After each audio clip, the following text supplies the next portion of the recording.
The sound that history forgot to record. It's not the thunder of hooves or the clash of steel. It's the sound that came after, when the fires stopped burning, when the screaming stopped, when the men who could fight were already dead, and the women realized the war hadn't ended. It had just changed into something worse. What I am about to tell you isn't a story about war. It's a story about the most efficient system of cultural genocide ever created. A machine so perfectly designed that it didn't just conquer empires, it erased them from existence. And at the center of this machine, a calculated state-sponsored brutality aimed at one target: women. This is going to disturb you. It should, because about 16 million people alive today carry the genetic proof that it worked. Their DNA is a living record of what happened when an entire civilization decided that terror wasn't just a side effect of conquest. It was the primary weapon, and here's what makes your blood run cold. They didn't just stumble upon this strategy. They refined it. They perfected it. They turned human suffering into a science. By the end of this video, you'll understand why cities with populations of 500,000 people simply vanished from history, why entire languages went extinct, why cultures that had flourished for thousands of years ceased to exist within a single generation. And you'll understand the horrifying role that women played, not as warriors or rulers, but as the targets of the most systematic campaign of cultural destruction the medieval world had ever seen. This is the Mongol terror machine. And once you see how it worked, you'll never look at history the same way again. If you believe that the lessons of history's most fearsome figures should never be forgotten, consider liking this video and subscribing. Your support brings more stories from the shadows of our past. Now, back to the machine that turned cruelty into a science. Let me ask you something that historians have debated for centuries. How did a nomadic people with a population of maybe 1 million conquer an empire spanning from Korea to Hungary? How did they subjugate kingdoms with populations 50 times their size? The answer isn't what you think. It wasn't superior tactics. It wasn't better weapons. It wasn't even the legendary Mongol cavalry. It was terror, but not random terror. This was engineered terror. Terror as a technology. Terror as a weapon more powerful than any siege engine ever built. And here's what makes your skin cruel. The evidence suggests they learned to perfect this system by trial and error, by testing different approaches, by measuring which specific atrocities made cities surrender fastest. They were scientists of suffering, and their laboratory was the known world. In 1219, before the invasion of Khwarezmia, Genghis Khan sent emissaries ahead with a simple message: whoever submits shall be spared, but those who resist, they shall be destroyed with their wives, children, and descendants will be put to the sword. Notice the language. Wives, children, and dependent get their own claws. That's not accidental. That's the promise of something worse than death. This wasn't a threat made in anger. This was policy. This was advertised, and critically, they wanted you to know what was coming. Fear, they understood, travels faster than horses. Here's the brutal calculation. You have 50,000 soldiers. Ahead of you are 12 fortified cities. Each would cost you thousands of lives to take by force. Or you make an example of one city so horrific that the other 11 open their gateses without a fight. You spend your brutality once like currency, and it purchases the surrender of a dozen cities. It's monstrous, it's evil, and it's mathematically brilliant. And this is where it gets truly disturbing. They specifically chose cities known for their culture, their learning, their religious significance. Places like Nishapur, famous across the Islamic world for its poetry and mathematics. or MV, one of the largest cities on Earth at the time. Why these cities? Because the destruction had to hurt symbolically. It had to destroy hope. When you erase one of the greatest cities in the world, every other city thinks, if it happened to them, what chance do we have? When Nishapur fell in 121, the Mongols ordered a body count. Every single person was to be killed, and every head was to be piled in separate pyramids. One for men, one for women, one for children. The daughter of Genghis Khan's son-in-law personally oversaw the execution of the women and children. He wanted to make sure the job was thorough. When archaeologists excavated the site in the 20th century, they found a layer of ash several feet deep covering artifacts from one of history's greatest cities. But here's what most documentaries won't tell you. The killing was the easy part. The killing was mercy. For the women who were spared, their nightmare was just beginning. The Mongol system for breaking conquered peoples wasn't random cruelty. This was a carefully orchestrated process. 5 deliberate acts executed in sequence, each designed to unmake not just a city, but a civilization. Let me walk you through each one. I'm going to tell you about a weapon so effective that 800 years later, we can still detect its impact by analyzing the DNA of people living today. The systematic use of forced reproduction as a tool of genetic conquest. When a city fell, women weren't killed. They were sorted like livestock, like treasure. The most beautiful, the most noble, the daughters of kings and scholars. They were claimed by Mongol commanders. But this wasn't about desire, this was about replacement. Here's the strategy. When you force captive women to bear your children, you're not just conquering the present, you're conquering the future. Those children are raised Mongol, they speak Mongolian, they worship Tangri, the sky god, their mother's language forgotten, her gods forbidden, her stories lost in a single generation. It's annihilation without ruins, genocide without graves. In 2003, geneticists identified a Y chromosomal lineage that originated in Mongolia approximately 1,000 years ago. The estimate, 16 million men alive today carry this genetic signature. That's roughly 0.5% of all men on Earth sharing a single male ancestor from the Mongol imperial period. One genetic lineage spreading across Asia in just a few generations. This isn't natural population growth. This is the genetic signature of conquest. But let's make this concrete. Imagine you're a Persian noblewoman in Nishapur in 1221. You're 23 years old. You've been educated. You read poetry. You study astronomy. Your marriage has been arranged to a prominent merchant's son. Then the Mongols come. Your husband is killed. Your father is executed. Your brothers are in those pyramids outside the city walls. You are pulled from your home and examined like a horse at auction. A Mongol officer claims you. You don't speak his language. He doesn't care about your name. 9 months later, you give birth to his child, a son. He takes the baby from you. The child will be raised in a G. He will learn to ride before he can walk. He will never know your poetry. He will never pray in your language. He will never even know what city his mother came from. That is the first act of erasure. You continue to breathe, but everything you were, your lineage, your culture, your future is already dead. And this happened to tens of thousands of women, city after city, nation after nation. But the Mongols understood something crucial. You can't just erase a people's future. You have to destroy their present.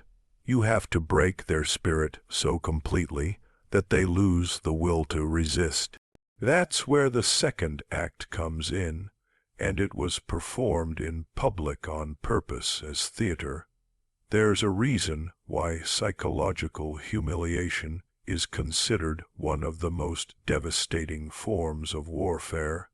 The Mongols perfected it at industrial scale. They understood that a culture's honor was inseparable from the protection of its women. The Mongols identified this as a pressure point and applied force with surgical precision. Let me tell you about February 13th, 1258, when Baghdad fell. This wasn't just any city. This was the seat of the Abbasid Caliphate, the center of Islamic civilization, home to the House of Wisdom, where scholars had preserved and advanced human knowledge for 5 centuries. The Mongols, under Genghis Khan, besieged the city. When the walls fell, estimates suggest between 200,000 to 1 million dead. The Tigris River reportedly ran black with ink from destroyed books, then red with blood. But here's where the true genius of Mongol psychological warfare reveals itself. The women of the caliph's palace, women who had never been seen by public eyes, who lived their entire lives in seclusion, who were considered almost holy. These women were dragged into the streets, their veils were torn away, their clothing was stripped, and they were paraded through the markets. These were the mothers, wives, and daughters of the man who claimed spiritual authority over hundreds of millions of Muslims. To see them exposed, humiliated, degraded, it wasn't just an assault on those individual women, it was a message. Your leaders cannot protect even those closest to them. Your God did not intervene. Your civilization is already dead. You're just still breathing. The women were then sold in slave markets, some for as little as a single silver coin. The price wasn't about economics. It was about contempt. For the men who survived, this was a wound that never healed. You didn't just lose the war. You lost your identity as a protector, and here's what makes this calculated. The Mongols didn't do this everywhere. Cities that surrendered early were often spared. The humiliation was advertised ahead of the army surrender, and you keep your dignity? Resist, and we'll make sure your grandchildren feel ashamed to speak your name. This is terror as technology, as a system. But we're only at the second act. I'm about to describe a siege tactic so brutal that when Persian historians first recorded it, readers assumed it must be exaggeration, but multiple sources confirm it. The tactic was called karash in Persian, translating to human cattle or living boards. The Mongols would conquer City A, then keep captives alive, not out of mercy, for logistics. When besieging City B, these captives would be driven forward at sword points toward the walls. Women with babies, elderly people, children, all forced to advance. As the Mongol army assembled behind this human barrier, the defenders faced an impossible choice.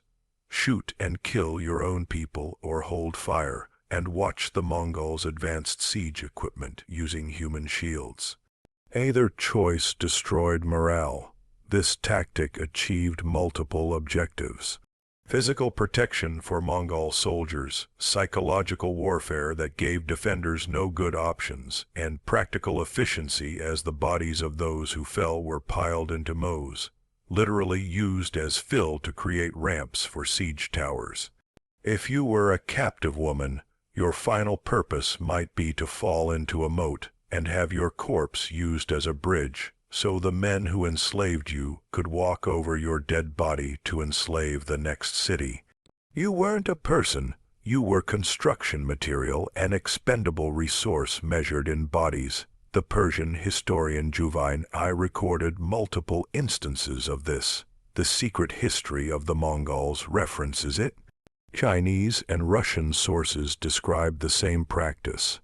Archaeological excavations have found mass graves at the base of city walls. People killed by defensive fire from above. The human shield was doctrine. If you survived the siege, Your reward was 1,000-mile death march to be sold in a slave market. Welcome to the fourth act, the greatest forced migration in human history. The Mongol Empire stretched from the Pacific to Eastern Europe. It ran on a currency more valuable than silver, human beings. After each conquest, the sorting began, skilled artisans sent to Karakoram, laborers sent to work camps. Women, especially young women, were the most sought-after commodity in slave markets. When Genghis Khan invaded the Khwarezmian Empire between 1219 and 1221, the population dropped from 15 million to less than 7 million. Where did those 8 million people go? Many were marched to slave markets across Asia. Women from Uzbekistan ended up in Mongolia. Women from Baghdad ended up in China. The Mongol Empire created the most efficient slave trade system since Rome. In Samarkand, slave markets became permanent institutions with standardized pricing and even warranties. If a slave died within the first month, you could get a refund. These markets existed for generations. By the late 13th century, there were merchants whose entire business across multiple generations was buying and selling human beings.